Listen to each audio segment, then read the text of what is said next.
కొన్ని సమస్యల మీద ప్రతిపక్షాలు పత్రికా సమావేశంలో, అదేవిధంగా ఆందోళన కార్యక్రమాలు, అదేవిధంగా కొన్ని సమస్యల పట్ల చేస్తున్న సభ్యులు చేస్తున్న ఆరోపణ మీద కాంగ్రెస్ పార్టీ స్పందించాలని, కాంగ్రెస్ పార్టీ తరఫున వాటికి మీకైనా సమాధానం చెప్పాలని ఈరోజు ఈ కార్యక్రమాన్ని నిర్వహిస్తాము. మొదటగా టీపీ చౌదరి గారు చెప్పినట్టుగా మాజీ మంత్రి పువ్వాడ అజయ్ కాంగ్రెస్ పార్టీ కార్యకర్తల కష్టాలతో వారి భుజాల మీద మోసుకొని వచ్చిన 3 గంటలకి పార్టీ టికెట్ తెచ్చుకొని వారి కష్టాలతో వెళ్ళిపోయింది. తర్వాత కాలంలో టీఆర్ఎస్లో చేరే ముందు సుమారుగా 10,500 గజాలు మరి ప్రభుత్వ స్థలాన్ని ప్రజాపరణ కోసం ఉపయోగించి ఖరీదైన స్థలాన్ని మరి పుట్టిన జీవో ప్రకారం రెగ్యులరైజ్ చేసుకున్న వాస్తవం జిల్లా ప్రజలందరికీ తెలుసు. అదేవిధంగా అక్కడ పేదలు సుమారుగా 200-300 మంది కాలువ కట్టల మీద గుడిసేసుకొని నివసిస్తూ ఉంటే వారందరినీ అక్కడి నుంచి తరలించి వారంతా ఖాళీ చేయించి ఆ స్థలాన్ని కూడా రెగ్యులర్ చేసుకున్న విషయం జిల్లా ప్రజలందరికీ తెలుసు. కానీ ఈనాడు చెప్తా ఉన్నాడు, నా దగ్గర ఏ ఒక గజం స్థలం ఉన్నాయో తీసుకోవడానికి సిద్ధంగా ఉన్నాం అని చెప్తా ఉన్నాడు. మేము అడుగుతున్నాం, నీవు పార్టీ మారేటప్పుడు ఆనాటి నిబంధనల ప్రకారం నీకు అర్హత లేదు, మరి 59 ప్రకారం నీకు రెగ్యులరైజ్ చేయడానికి అవకాశమే లేదు. దానికి కావలసిన సాక్ష్యాధారాలు ఆధారాలు కూడా మన దగ్గర ఉన్నాయి. అంటే నువ్వు అన్యాయంగా పార్టీ మారడం కోసం మరి కార్యకర్తల కష్టార్జితం నమ్ముకొని రెగ్యులరైజ్ చేసుకొని ఇక నా భూమి పోదులే, ఇది నాకు సొంత భూమి అని చెప్పి అనుకుంటా ఉన్నావు. కానీ ఈ ఖమ్మం పట్టణ ప్రజలకి, జిల్లా ప్రజలకి అందరికీ తెలుసు అది ప్రభుత్వ భూమిని అతి చౌకగా కొట్టేశామని, దాంట్లో మరి మమతా కాలేజీ నిర్మాణం చేశామని అందరికీ తెలిసిన విషయమే. మీకు నిజంగా సిద్ధశుద్ధి ఉంటే, మీకు దమ్ము ధైర్యం ఉంటే ఆ ప్రభుత్వ స్థలాన్ని వెంటనే ప్రభుత్వానికి స్వాధీనపరచు. ఆ ప్రభుత్వ స్థలాల్లో ఈనాడు వెలుగుమంట సంగతి చెప్తా ఉన్నాం.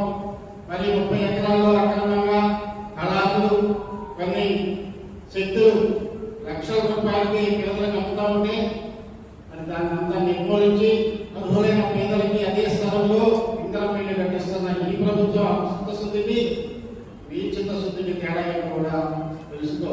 మీకు నిజంగా ఈ రోజుకైనా జ్ఞానోదయం కలిగి నేను చేసింది తప్పని చెప్పి ఆ ప్రభుత్వ స్థలాన్ని ప్రభుత్వానికి స్వాధీనం చేసినట్లయితే అక్కడ ప్రయోగమైన ఏదైనా ప్రమాణమైన నిర్మాణం చేపట్టి ఖమ్మం జిల్లా ప్రజలకి, ఖమ్మం పట్టణ ప్రజలకి ఉపయోగపడే విధంగా చేస్తామని చెప్పి తెలియజేస్తా ఉన్నాం.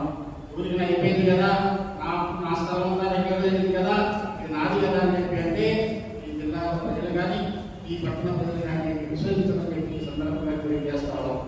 ఇంకా రెండో విషయం ఏమంటే, ఈనాడు మరి టీఆర్ఎస్ పార్టీ వాళ్ళు కలెక్టర్ ఆఫీస్ కూడా ధర్నా చేస్తున్నారు. వారు ఎందుకు ధర్నా చేస్తున్నారు, ఏమి మెసేజ్ ఇవ్వడానికి రైతులకి మరి ఈనాడు ధర్నా చేస్తున్నారో వారికి తెలియదు.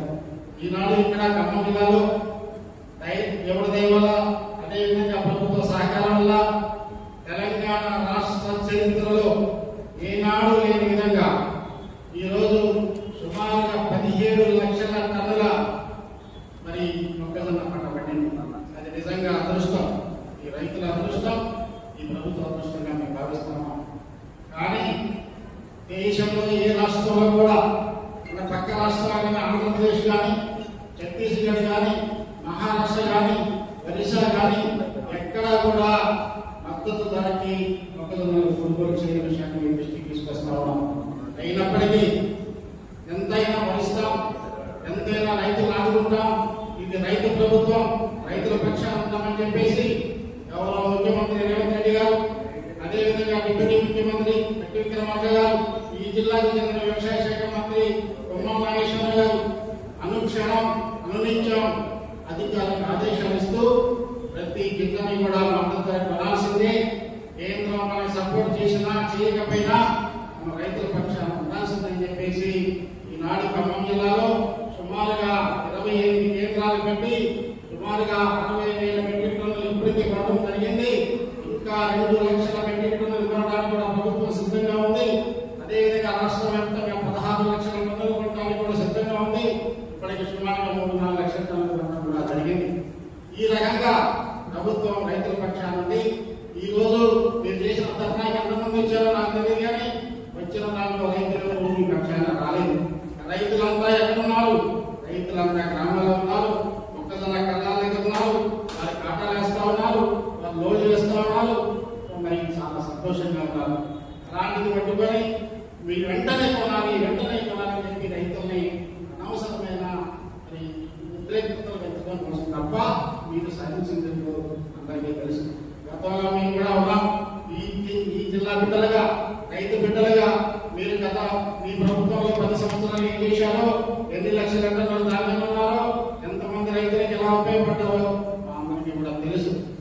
అకాల వర్షాలతో నాడు వరి ధాన్యం కలిసిపోతా ఉంటే వరి దిక్కు లేకపోతే మా నాటి ఖమ్మం జిల్లా అధ్యక్షులు మేమందరం కూడా రైతులకి అండగా నిలబడి రైతుల పక్షాన పోరాడిన సంగతి మర్చిపోకండి. కానీ ఈనాడు అలాంటి పరిస్థితి లేకుండా ఈ జిల్లాలో ఇప్పటికే 10,50,000 బస్తాలని గ్రామానికి పంపడం జరిగింది. ఇప్పటికే 50,000 మెట్రిక్ టన్నుల మొక్కజొన్నలని కొని మరి ఈనాడు ట్రాన్స్పోర్ట్ చేసి పొలంలో పెట్టడం జరిగింది. ఇంకా కూడా 2 లక్షల మెట్రిక్ టన్నుల మొక్కజొన్న కొట్టడానికి ప్రభుత్వం సిద్ధంగా ఉంది.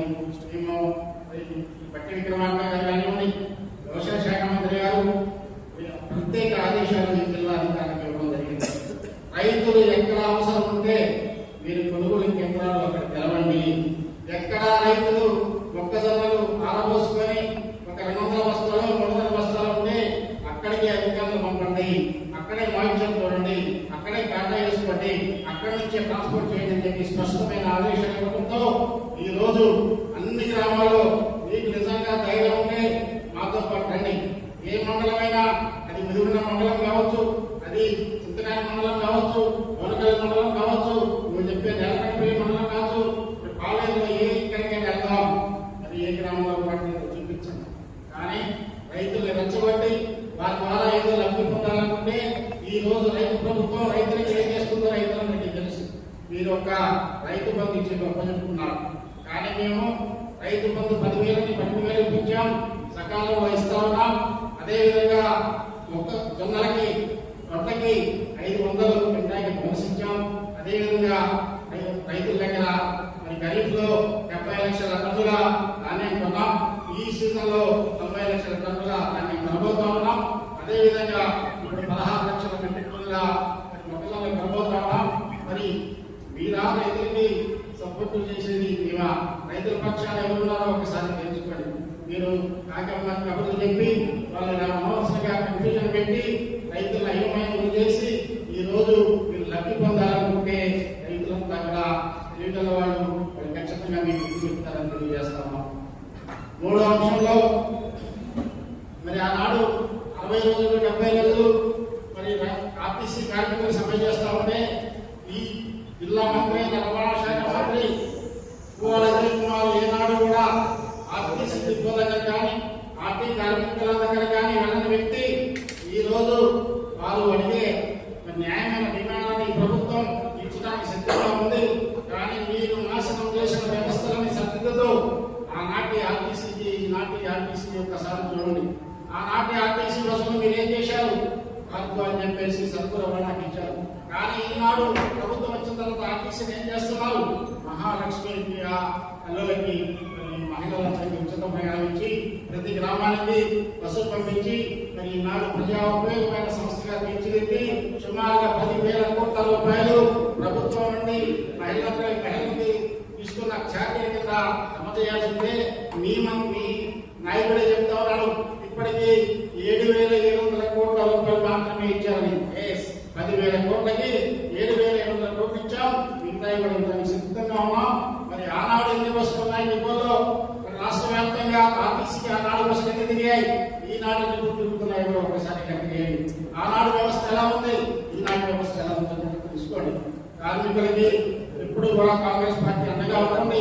మరి ఆర్టీసీ అంటేనే మరి కాంగ్రెస్ పార్టీకి అత్యంతమైన వ్యవస్థగా కాంగ్రెస్ పార్టీ చూస్తూ ఉంది. ఈ రోజు బట్టి విక్రమార్క గారు కానివ్వండి,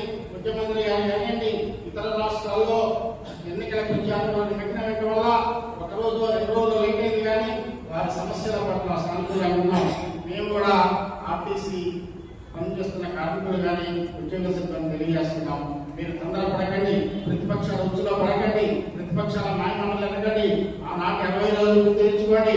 ఆనాడు 60 రోజుల సమయంలో 20 మంది కార్మికులు చనిపోతే, మన జిల్లా నుండి కూడా 2 మంది చనిపోతే ఏనాడు కూడా టీఆర్ఎస్ నాయకులు స్పందించని మీరు గుర్తుంచుకోండి. కానీ కాంగ్రెస్ పార్టీ అలా కాదు. ఈ సమస్యల పట్ల సానుకూలంగా ఉంది. మీరు తొందరపడద్దు. 1-2 రోజుల్లో సమస్య పరిష్కారం అవుతుంది. ప్రజలకు కూడా నష్టం జరగకుండా, అదేవిధంగా మీరు కూడా ఆవేశపడకుండా, మీరు కూడా ప్రతిపక్షాల ఉచ్చులో పడకుండా ఉండాలని చెప్పి విజ్ఞప్తి చేస్తున్నాం. కాంగ్రెస్ పార్టీ ఎప్పుడై కూడా కార్మికుల పక్షాలను మనం తెలియజేస్తా ఉన్నాం.